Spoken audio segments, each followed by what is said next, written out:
Guys, I like outstanding athlete of the night. I just came from that. In wrestling tournaments, we'd look at an entire tournament, we'd say an outstanding wrestler, and each weight class had a champion, and plenty of people got recognition.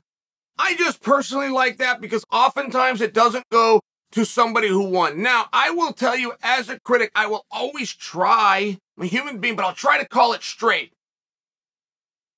I will not hedge to one side or the other, which includes I don't just go for the underdog, and I damn sure don't go for the richest, most famous guy in the room. But guys, I have got to stroke the ego of Joe Rogan. I must tell you, Joe was the guy of the night. Joe did two things tonight, okay? It's very hard to stand your ground in one of those situations.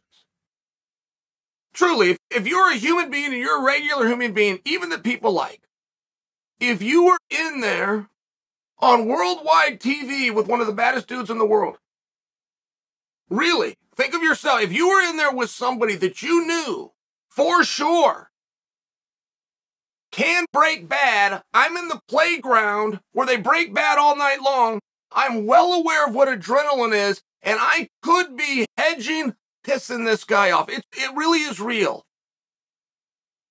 And Joe Rogan, tonight, specifically with Chimaev, in a very pleasant, without making it look painful, and post-fight interviews, I gotta tell you, I mean, you gotta have the right guy.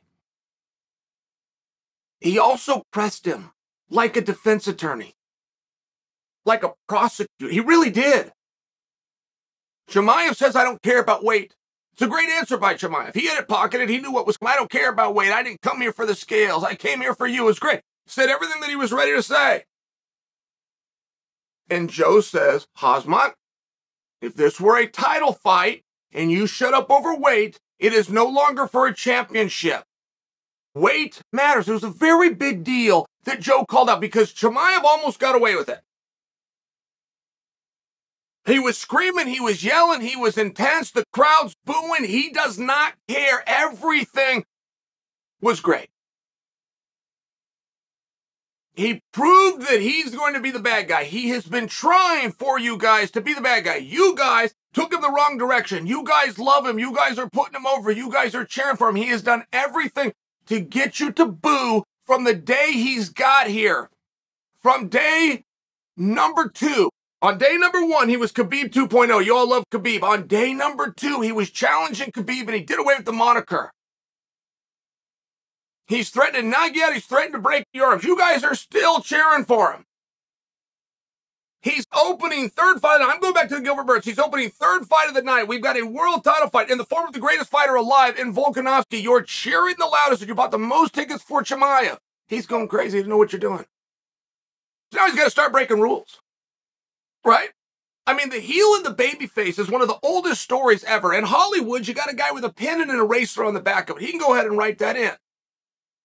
In the world of entertainment, right? If you want to talk about Vince McMahon, you got to have a good guy and a bad guy. So the WWE creates a whole bunch of rules. You want to know why you don't have any bad guys in the WWE anymore? You want to know why? Because they don't have any rules.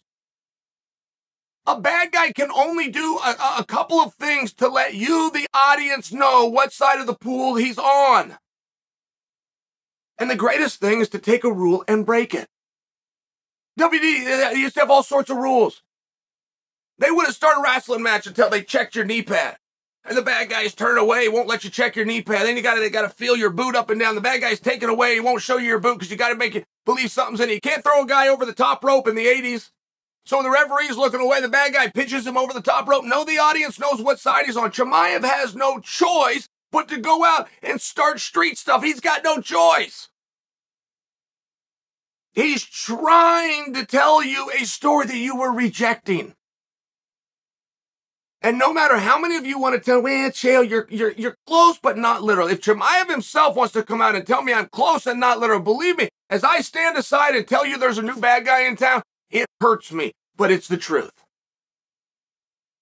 He has done everything he can to get the reaction of the crowd that he wanted tonight. And I got to go back to Joe Rogan because Joe made a very good point. As cool as it sounds, and you'll come fight anybody, and we figured it out, and you handle your business in the cage, as good as this sounds, and as few rules as we do have them. If you are trying to contest for a title, there is no catchweight business.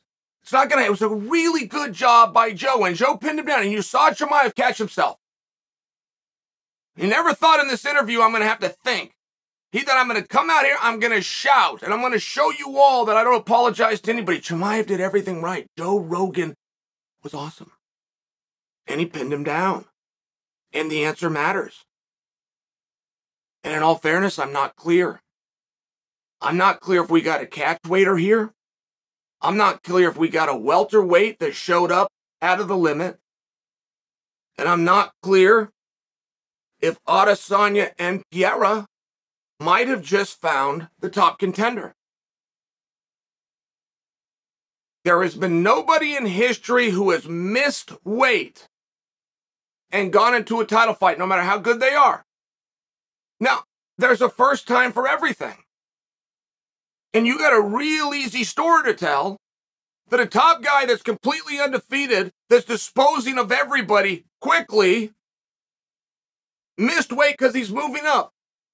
I like history. I like history as the greatest trajectory for the future. And I'm sharing with you, I wasn't clear on Chimaev's answer, but I wasn't clear because he didn't have it ready.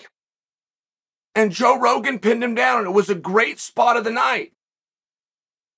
Chimaev is asking you guys to put him in this side of the pool. He is looking to take over. Nobody wants to be that guy. So the first guy to raise his hand gets it all to himself, but you've resisted.